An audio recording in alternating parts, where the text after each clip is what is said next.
مثل ما أنا دعمت هيدا بدي أدعم إسرائيل.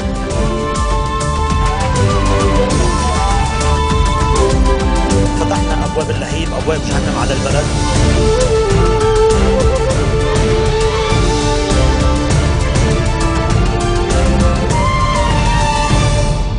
Bonjour à tous et merci de nous rejoindre sur Futur TV pour cette nouvelle édition de la rédaction.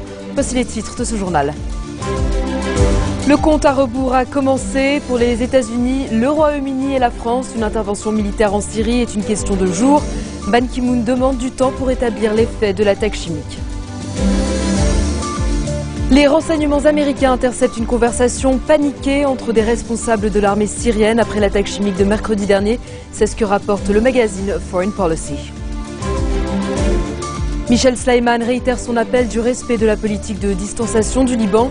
Il dit vouloir privilégier l'intérêt national, la préservation de la sécurité et la protection de la paix civile. Et à suivre également dans cette édition, l'Irak s'enfonce un peu plus dans la spirale de violence qui frappe le pays depuis quelques mois. Une vague d'attentats coordonnés a secoué Bagdad, faisant au moins 40 morts et plus de 140 blessés. La décision d'une intervention internationale contre le régime syrien ne serait qu'une question de jours. L'hypothèse d'une frappe militaire en Syrie est désormais plus que probable. L'évacuation de ressortissants russes mardi en est un nouvel indice. Les signes avant-coureurs se multiplient ces derniers jours. La diplomatie américaine enchaîne les déclarations chaque jour un peu plus explicites. Les chefs d'état-major de puissances occidentales et de plusieurs pays arabes se sont réunis cette semaine en Jordanie. Plusieurs options ont été évoquées. Les premières frappes seront probablement américaines, pas d'intervention au sol prévue, mais des tirs de missiles uniquement et pas plus de quelques jours. Des missiles de croisière Tomahawk lancés depuis 4 destroyers déjà positionnés au large de la Syrie. L'attaque sera chirurgicale. Dans le viseur, ce sont les bases militaires, les dépôts d'armes et les aéroports. Le Royaume-Uni se tient également prêt. David Cameron n'attend plus que le feu vert du Parlement prévu demain. Le Premier ministre britannique a indiqué que toute action militaire doit rester ciblée pour éviter l'embrasement de toute la région.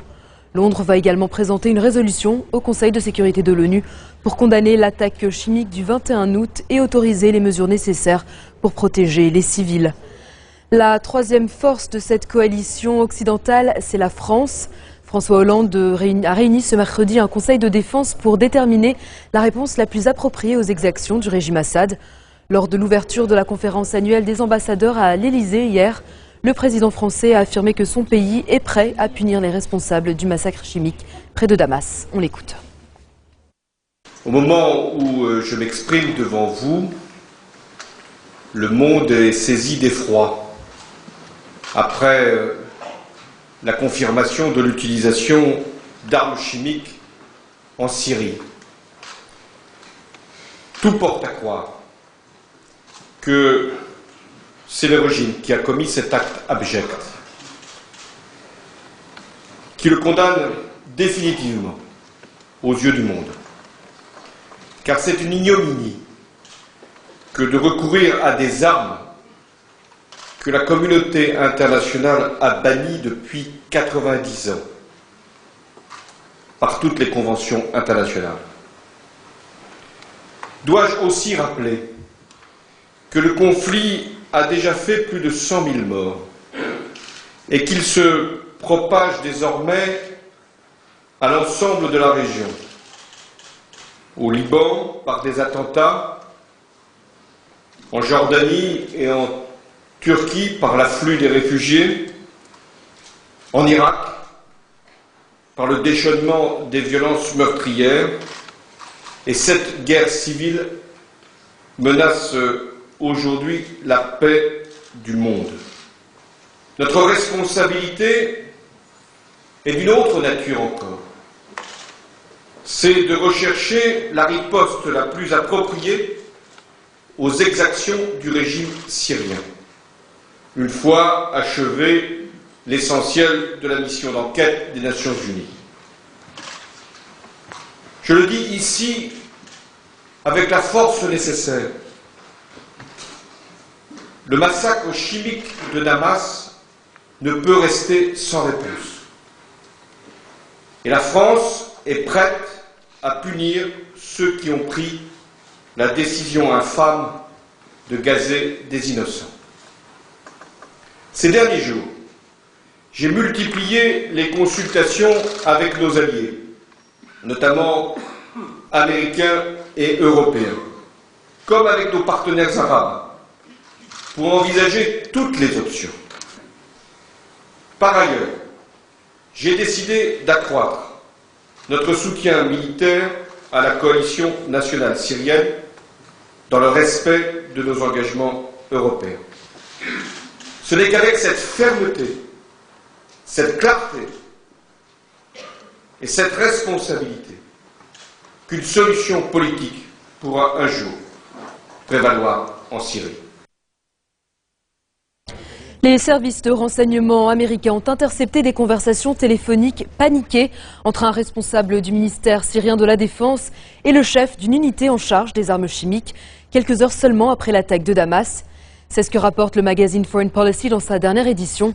C'est à partir de ces conversations interceptées que Washington dit maintenant être sûr que ces attaques ont été perpétrées par le régime syrien. Mais ces conversations posent également une autre question. Le bombardement du 21 août est-il le fait d'un officier syrien qui a outrepassé ses prérogatives ou bien la frappe a-t-elle été explicitement ordonnée par de hauts responsables?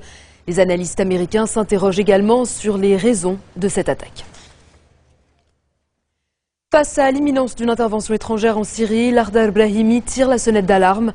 L'envoyé spécial de la Ligue arabe et de l'ONU avertit que le feu vert du Conseil de sécurité est nécessaire pour intervenir militairement en Syrie.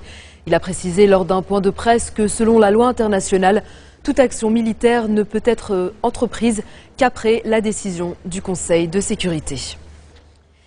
Et Ban Ki-moon appelle justement les membres du Conseil de sécurité à s'unir pour la paix en Syrie.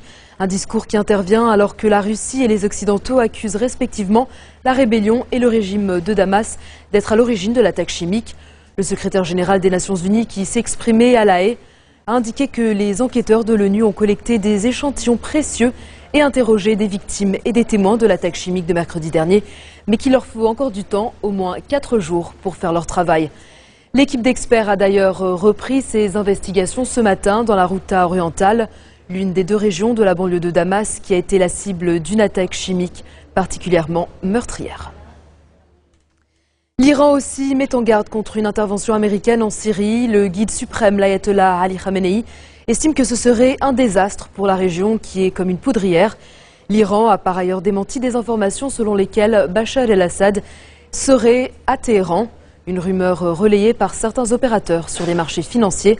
Un porte-parole du ministère iranien des Affaires étrangères a qualifié ces informations de ridicules. Et puis avant de clore le dossier syrien, je vous propose cette analyse d'Alexandre Adler qui détaille les enjeux d'une intervention occidentale en Syrie et évoque les différents scénarios possibles. La question est quand et comment. On doit exclure un certain nombre de choses. Les Américains ne veulent pas aller chercher les défenses aériennes syriennes quand elles sont russes en particulier. Il y a le souvenir cuisant d'un avion turc qui a été abattu évidemment par une DCA russe au-dessus de Tartus, et les Américains ne veulent pas perdre des pilotes. Et puis de toute façon, l'opinion américaine y est contre. Donc des tirs de missiles précis à partir d'avions qui sont loin en mer ou de bateaux qui ont été rassemblés à cet effet. Alors, la deuxième question, c'est les cibles. La cible qui pourrait sembler la plus logique, c'est les armes chimiques elles-mêmes, dont on sait en gros où elles sont stockées. Le problème, c'est de créer une seconde catastrophe humanitaire parce qu'une explosion de ces armes, évidemment, répandrait du gaz sur de grandes surfaces. Donc, on exclut ça. Il reste les bases aériennes, et notamment les bases d'hélicoptères qui servent à frapper les populations civiles. Il reste des bases fixes, il y en a moins que ce qu'on croit, de l'armée de terre, et il reste des bâtiments officiels comme on l'avait fait par le passé. Mais je crois que d'une manière générale, les Américains l'ont expliqué clairement, ils ne veulent pas s'engager dans un engrenage dont ils ne puissent pas reculer. Ils veulent montrer à Bachar Assad qu'il commence à réagir, que si jamais ils sont mis devant le fait accompli, ils devront aller plus loin. Mais je pense surtout que la démarche d'interlocuteur est dirigée aussi vers Vladimir Poutine. Dans un instant, en direction la Libye pour faire le point sur le procès à venir de Saif el-Islam Kadhafi.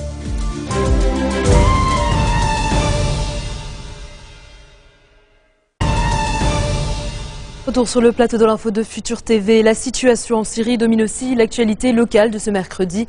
Le président Michel Sleiman a appelé les Libanais à respecter la politique de distanciation du Liban par rapport à la crise syrienne. Des propos tenus lors d'une réunion au palais de Brabda consacrée au dossier des réfugiés syriens. Le chef de l'État a aussi appelé à privilégier l'intérêt national comme la préservation de la sécurité, de la stabilité et la protection de la paix civile. Un huis clos entre Slimane et Najib Miati, le Premier ministre sortant, a précédé cette réunion. Najib Miati, lui, rejette les appels à tenir une réunion extraordinaire du gouvernement consacrée à la crise syrienne. Il a déclaré au quotidien As-Safir que le Liban est un messager de la paix et de la stabilité dans la région.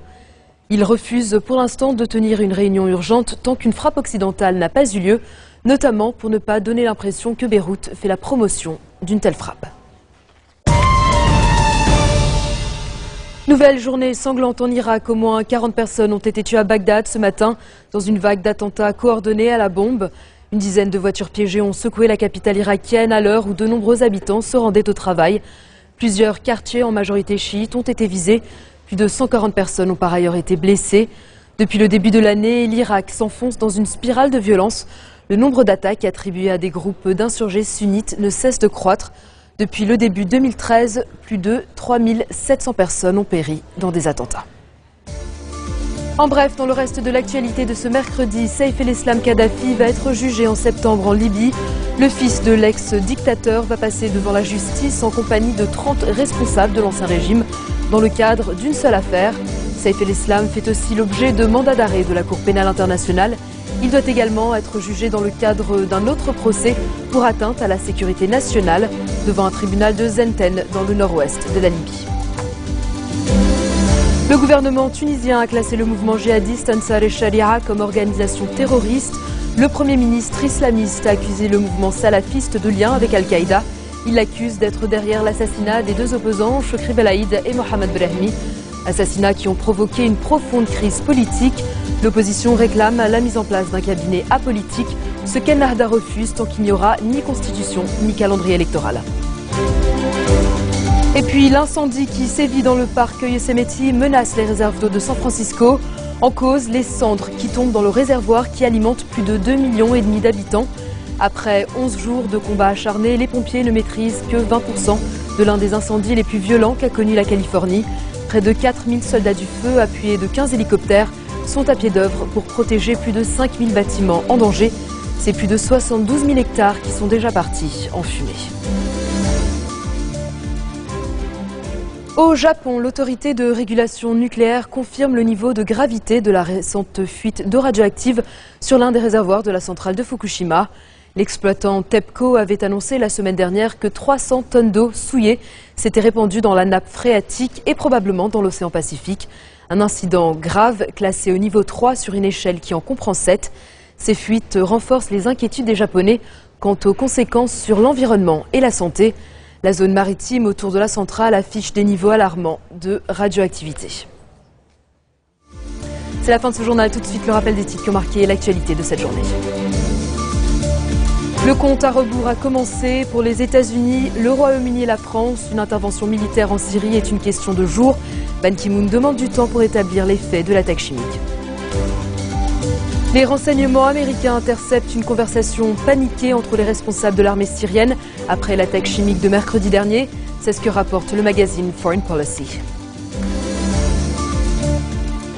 Michel Slimane réitère son appel du respect de la politique de distanciation du Liban.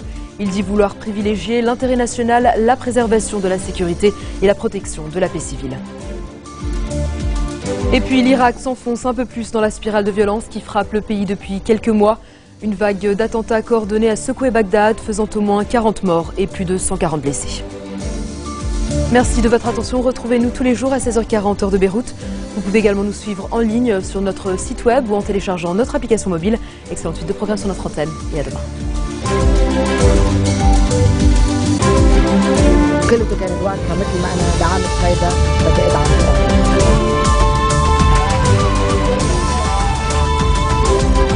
فتحنا ابواب اللهيب، ابواب جهنم على البلد.